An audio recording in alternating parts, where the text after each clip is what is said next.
Hello and welcome to my review of Primeval Series 2 Episode 2. I'm really sorry it took so long. I've been a bit busy. I don't really feel that well, so if I go a bit quiet it's because my throat's quite sore. So we just got on with the review.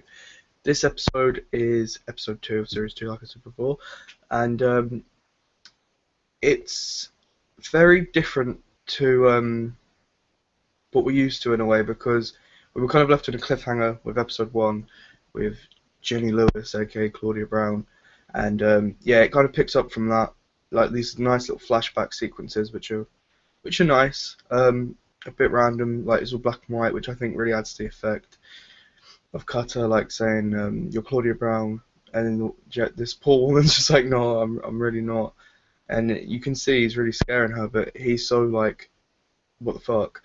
And it's really nice. Great bits of Connor when he's like trying to comfort Cutter, like saying, I know, like when he's like, that woman's Claudia Brown, and he's like, I know, and he's like, why don't you say something? And he's like, I know that's what you think, and yeah, it's really good. Lester's really funny in this episode as well, and so is Lake. Um, so I'm just trying to think of all the good bits. The kind of main setting of the story is in an office building where these people are trying to sell beer to, I think, a Japanese investor. It's got like the music's really nice as well because it kind of has this Japanese feel at certain parts. So yeah, there's this building, this office building, and in the building there's this report of a fire and a creature. Turns out it's an anomaly that's opened from like the earliest anomaly we've ever seen, and it has the Earth's early atmosphere pouring out, which gives the smoke, which makes people think it's fire. It sets off all the alarms.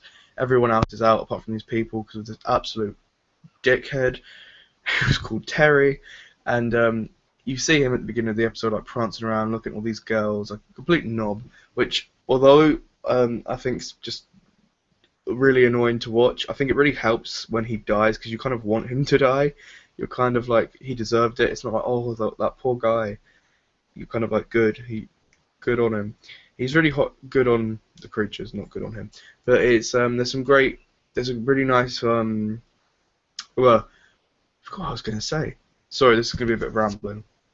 The opening, before I move on to the rest, as a child, this episode put me off Primeval. I remember sitting down watching it, really excited. Series 2, it's back. It's after last week, I'm really getting into it. And then you see Helen in the Cretaceous, we take it, like Mongolia, like where the raptors were. And you see her with a knife trying to get some eggs from a pterodactyl.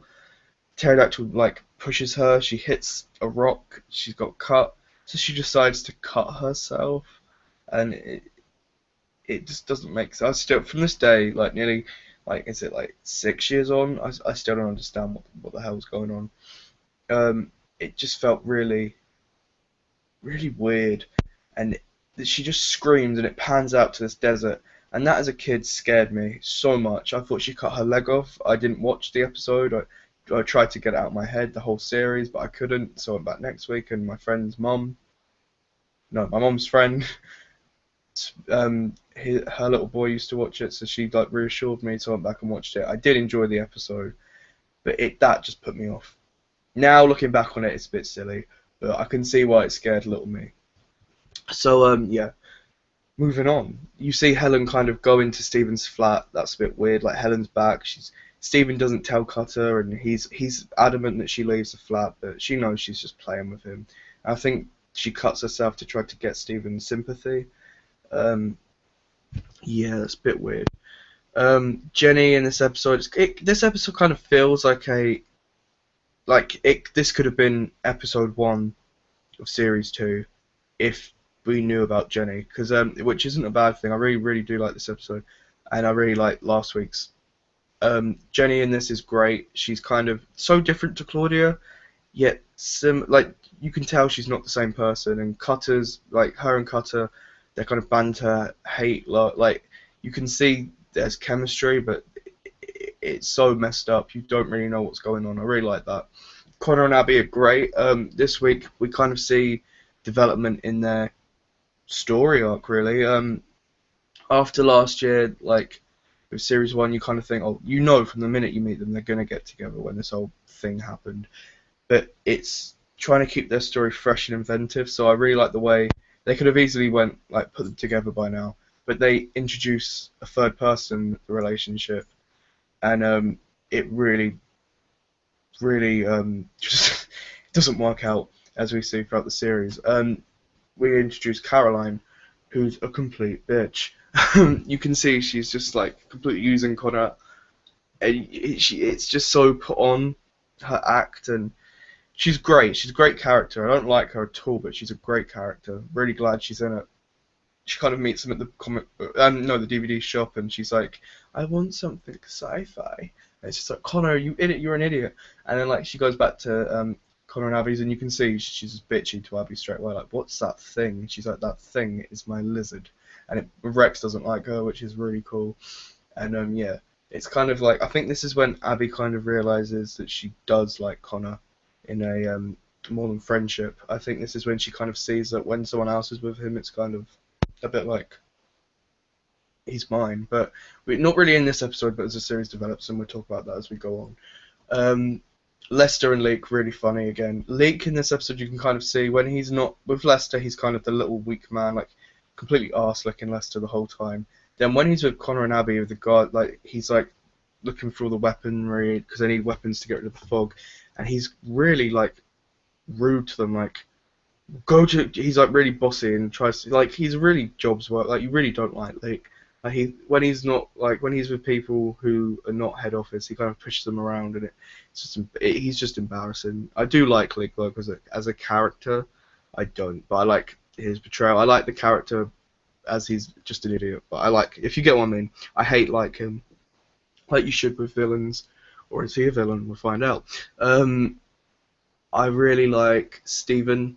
Actually, I quite like Steven in this episode, apart from the fact he doesn't tell Cutter about Helen's return, which I think is just a big dickish move on him, but it's Steven. I think this is the first episode where the series theme is played out as well, like, do we have a right to keep this thing a secret, especially with Steven. And as we see the series develop, that's going to be a big, like, it's a big story arc of this series, like, how long can they keep this thing a secret? Is it right? Do they have the right? Should people know? Will it save more lives? And yeah, I really like that kind of theme, and it kind of tries to redeem Steven a bit, which is good. The worms in this episode are awesome. They have to live inside the fog, and I like the way they don't make the fog black and dark and mystical. It's kind of white and heavenly like, which is really like, it's a real. It's like fluffy clouds almost. Apparently it smells, as we see Steven nearly say it stinks like shit.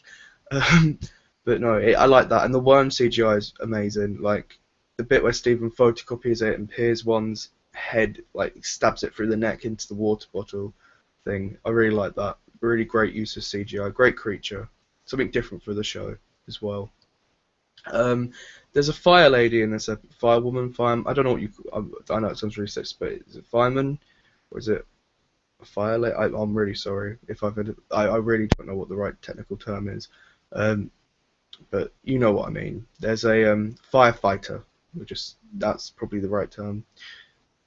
Yeah, firefighter who's in the building. She goes up to her boss, I think, to check the anomaly. Like she goes up to, because she thinks it's a fire, and her boss gets killed, and she's kind of, I think it's her sergeant or so. I don't know. I'm really bad with firemen and fire, whatever. Yeah, and she's like she's a really nice character. I know she's hardly in it, but for me this episode she always stands out. Like this is the episode I really do like her in this, and I think she could have been a great team member. Like she like Cutter's like, do your job, get us out, and she's really like part of the team in that short scene she's in. She gives Cutter the axe. She says like, you need it more than I do. Really great. I wish she came back, but oh well. It just was like really fresh and new this episode. Like it's like a new team. It's like Cutter's in this new world, and he's got rid of he hasn't got Claudia anymore. He's got Jenny. Their relationship, when she completely disobeys him, goes up to this flat of, like, up the stairs. No, she goes up the lift instead of the stairs, and she goes into the office, and she gets attacked by the worm. He saves her. Then he's got one on his leg, so she cuts the sword. He's like, "Watch where you're throwing that thing," and I really like that. that scene, you can kind of see he's realizing she's not the same person, and she's just like, what the hell's going on? Great first adventure for Jenny, I think. There's a great the scene I'm talking about when I say about Stephen's kind of is this right kind of debate dilemma is afterwards when him and Carter are just sitting outside the office block, and they're just having like a nice one-on-one chat. Really nice. I think the most emotional scene is the end scene, actually, where they play, I believe, Tom dies to a descent, to a degree. Why do I say descent? You can tell I'm rambling more than usual. I'm saying stupid words, so I'm really, really, really, really sorry about this. I'm pretty sure they play Tom dies, and it's like a renderation. I can't say. I don't even know what word it is. A renderation. It's now renderation. You know what that means. I'm hoping someone knows what that means. It's a new word I made up, probably. If not, you know what it means. Probably wrong context. So anyway, yeah. Oh, I really like the way it's done. It's just Cutter knocking on Jenny's door, talking about Claudia Brown, talking about what the hell his like story so far, the main series story, and then as she's speaking, she's kind of like, what? Her husband fiance shows up, and it's kind of like Cutter's just like pushed out the picture, and he's just like, I'm so sorry, I'm gonna go. And as he does that, you see Helen in a car, like smirk, like she's like she knows about Jenny now, and she knows that Claudia's gone, and she's happy, she's got her revenge, but she's gonna go one step further. We all know it, and yeah, I'm just so looking forward to watching episode 3, because this episode has gone. I used to probably give it 7 or 8 out of 10. It's gone up to 9.5. So that is my rating of it, 9.5. Really strong episode, just as strong as last week. But yeah, I can't fault it really, apart from Helen's knife at the beginning thing. That puts it off from a 10 for me, just because I remember how much it scarred me as a child. So yeah, 9.5 out of 10. So just the same as last week. Really enjoyed it. Can't wait to review episode 3. I'm really, really sorry about all the cock-ups I've made in this video. I'm just very, very tired, very sick. And yeah, so I'm just going to have a little Primeval marathon today. So yeah, thanks for watching. Please like this video, put a comment below. And yeah, goodbye.